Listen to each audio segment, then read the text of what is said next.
online.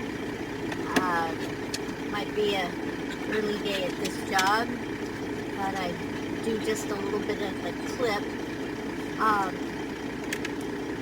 think I said in my last quick video on YouTube,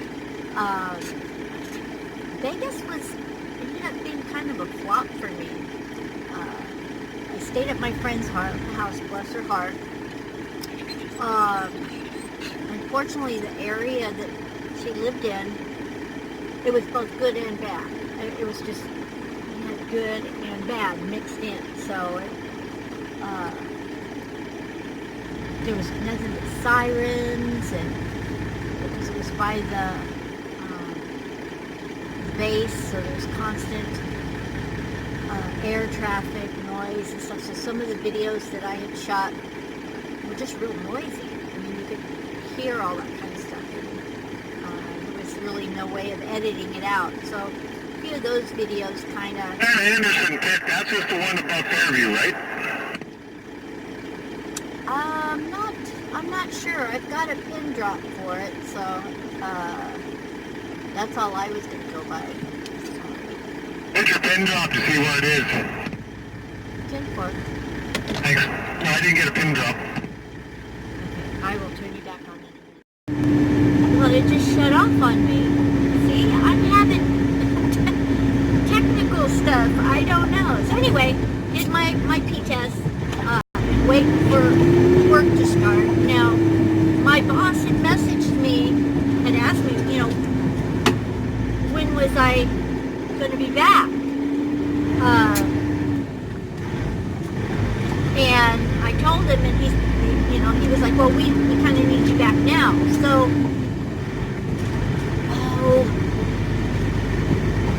got my stupid map thing on.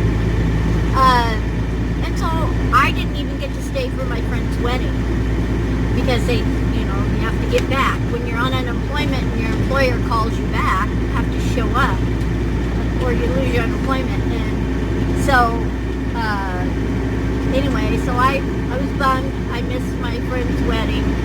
I was able to help her a lot. I made a lot of decorations and did a lot of stuff, but I wasn't able to be there for the wedding, so that bugged me out. So, get back to North Dakota, get parked, get my horse trailer, get everything set up.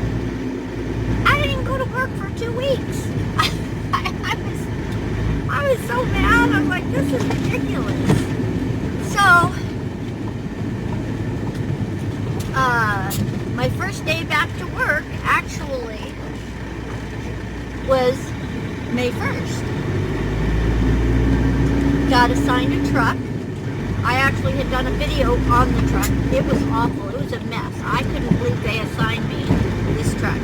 I won't even go into detail about how bad it was, dirty it was, things were broken. I mean, it just was kind of a mess. So, but I drove it. I was trying to get it fixed. I'm not a puss. I'm not a crybaby. I'll get it taken care of. I'll get it fixed.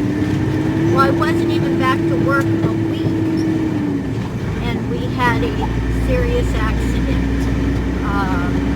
One of our drivers, in fact, I had worked with him all day long. We were on the same job. And during the day, I kept smelling brakes. And I had radioed, I smell somebody's brakes. Well, come to find out, it was one of my co-workers. So at the end of the day, we all followed each other back to the yard because it's kind of how it goes. You're kind of in line, you pick up, drop, pick up, drop. You just end up being in line. So he was ahead of us. Another driver we worked with was ahead of me. He pulled around in the yard to get fuel. Mike had pulled straight forward into the shop, and I just pulled around to park. I wasn't going to wait for fuel. I was going to do it the next day. So fast forward a little bit, I get parked, getting all my stuff ready, and out of the truck, and getting ready to put Miss Ginger in my pickup, and I'm walking over, and I see his truck, Mike's truck, and our mechanic was backing it up. And I could see something, but I couldn't tell what it was. Like, I was walking back to my pickup to put Miss Ginger in it. Next thing I know, I hear all this commotion and hollering and stuff, and I walk around to the front of my pickup. I put Ginger in the truck, and I walk around to the front, and I see a big blob in the road, basically. And the mechanic had started pulling forward, and we still couldn't tell what it was in the road. Well, it was my co-worker. Somehow he had crawled underneath his trailer and didn't tell anybody. And evidently, I don't know what happened so fast, he got run over.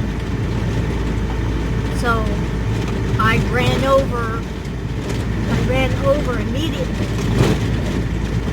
And they were screaming, call 911, and I ran back to my pickup, got my phone, going back over to whatever it was in the road. I still at this point didn't even know it was my coworker. It was just this thing in the road. And I got up there, and it was Mike. And he was still breathing. You could see his chest, and his eyes were open. But you could tell that they were, like fogged over. He had to have been in shock. But I was trying to keep my composure and trying to call 911. It took forever for them to answer. And I finally got somebody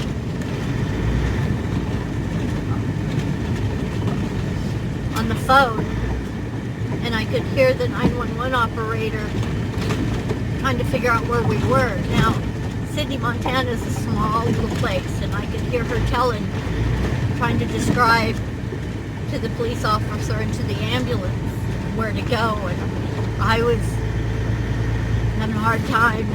I just told them where to meet me. I would drive down to the main highway, and so that's what I did.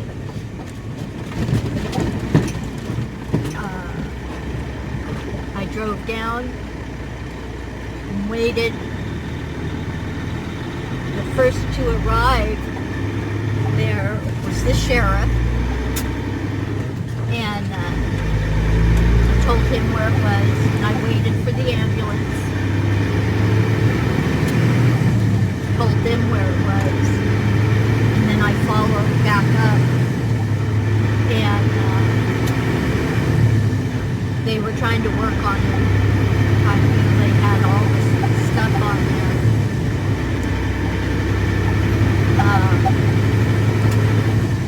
But he didn't. So it was pretty devastating.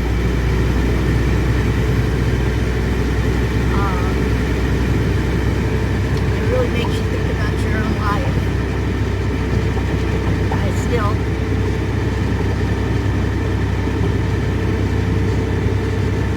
still constantly see that image, so it's a tough deal.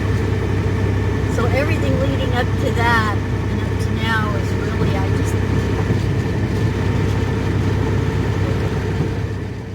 sorry. So needless to say, I just thinking about my own life and my friends, my son. It's kind of, all of this has been a little bit of a sinner. But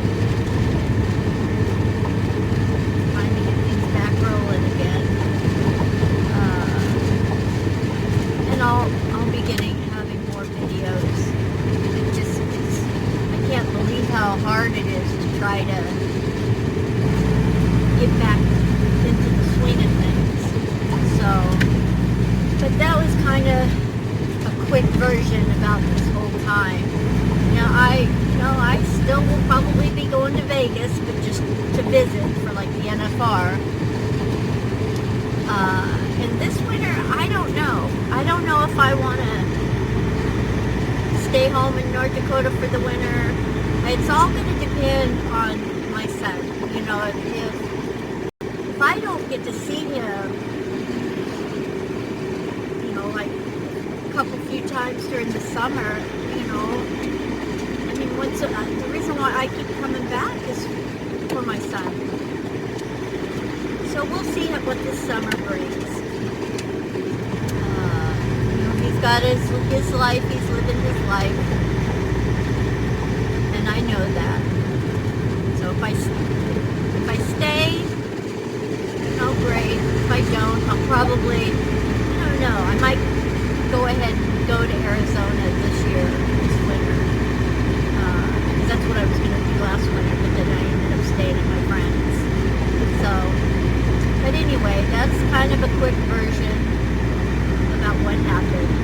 You know, seeing someone that's your friend and a coworker, and you know how something so tragic happened to them. Kind of a wake-up call, you know. So sorry that this video is kind of a bummer.